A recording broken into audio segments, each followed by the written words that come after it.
ভাসানচরে জাতিসংঘের অনুমোদিত মাপের থেকেও বড় ঘর পাচ্ছে রোহিঙ্গারা। সুযোগ থাকছে কৃষিকাজ, মৎস্য ও পশুপালনের। রোহিঙ্গা শিশুদের শিক্ষায় থাকছে স্কুল, খেলার মাঠ, আছে বাজার, খাদ্য গুদাম সহ নানান সুবিধা। বিশেষজ্ঞরা বলছেন এটা পূর্ণাঙ্গ জীবনের এক ব্যবস্থা। ভাসানচর ঘুরে তাজুল ইসলাম বাবুর ক্যামেরায় আশিকুর রহমান অপুর রিপোর্টের দ্বিতীয় পর্ব আজ।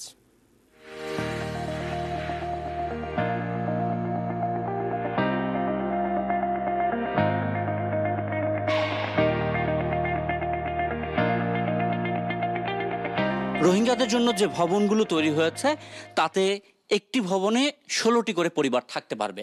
একটি ভবনের দুই দিকে আটটি করে 16টি পরিবারের জন্য ব্যবস্থা রাখা হয়েছে এবং প্রত্যেকটি পরিবার এরকম একটি করে কক্ষ পাবে। যে কক্ষের ভেতরে এরকম দুটি করে দোতলা খাট রয়েছে। এই খাটগুলোর মাপ এমনভাবে তৈরি যেন একটি রোহিঙ্গা পরিবার এই কক্ষটিতে খুব নির্বিঘ্নে তাদের জীবনযাপন করতে পারবে।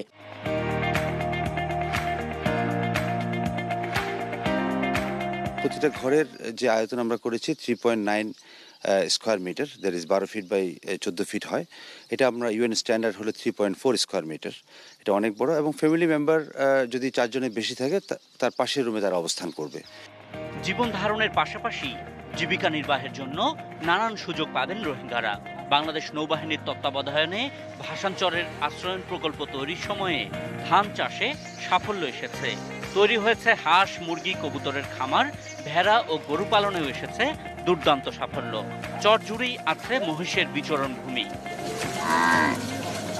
রোহিঙ্গাদের জন্য তৈরি 120টি ক্লাস্টারের প্রত্যেকটিতেই আছে একটি করে পুকুর। এছাড়াও আছে একটি বড় লেক। এগুলোতে মাছ চাষ করেও আয় সম্ভব। ঘূর্ণিঝড় থেকে বাঁচার জন্য 120 ক্লাস্টারের বহুতল ভবনগুলো ব্যবহার হবে আশ্রয় কেন্দ্র হিসেবে। অন্য সময়ে এই ভবনগুলোই ব্যবহার হবে স্কুল, হাসপাতাল ও আবাসনের জন্য। রোহিঙ্গাদের জন্য খাদ্য মজুত রাখতে একাধিক বড় গুদাম ও 2টি আধুনিক মার্কেটও তৈরি হয়েছে ভাসানচরে। অন্য চরে কিন্তু ড্রিঙ্কিং ওয়াটার দেখেন, পানি, খাবার পানি, সাতক্ষীরাতে খাবার পানি পাওয়া যাচ্ছে না। এইখানে কিন্তু একটা ভালো লেয়ার আছে খাবার পানির এবং এটা সাস্টেনেবল। বিশ্বের অনেক রেফিউজি ক্যাম্প আছে, কিন্তু এত সুন্দর রেফিউজি ক্যাম্প কোথাও আছে কিনা সেটা আমরা জানি না। এখানে সব ধরনের সুযোগ সুবিধা আছে। আমরা যে বলছি যে লাইভলিহুডের যে বিষয়টি, সেটিও তারা দেখছেন। এত সব সুবিধা থাকা সত্ত্বেও আন্তর্জাতিক সম্প্রদায় প্রশ্ন তুলছে ভাসানচর বসবাসের উপযুক্ত কিনা। সম্প্রতি ভাসানচর পরিদর্শনকালে বিশ্লেষকেরা বলছেন তথ্য ঘাটতির জন্যই ভুল বোঝাবুঝি হচ্ছে। এটা যে কতটা বিভ্রান্তিকর আপনি দেখবেন যে বিশ্বের বিভিন্ন গণমাধ্যমে এটাকে বলা হচ্ছে একটা ডিটেনশন ক্যাম্প। এই ফ্যাসিলিটিসটাকে আপনার এক ধরনের মিস ইনফরমেশনের মাধ্যমে ভুলভাবে উপস্থাপন করা হচ্ছে এবং সেই জায়গাটা আমার মনে হয় আমাদের আরো পরিষ্কার হতে হবে।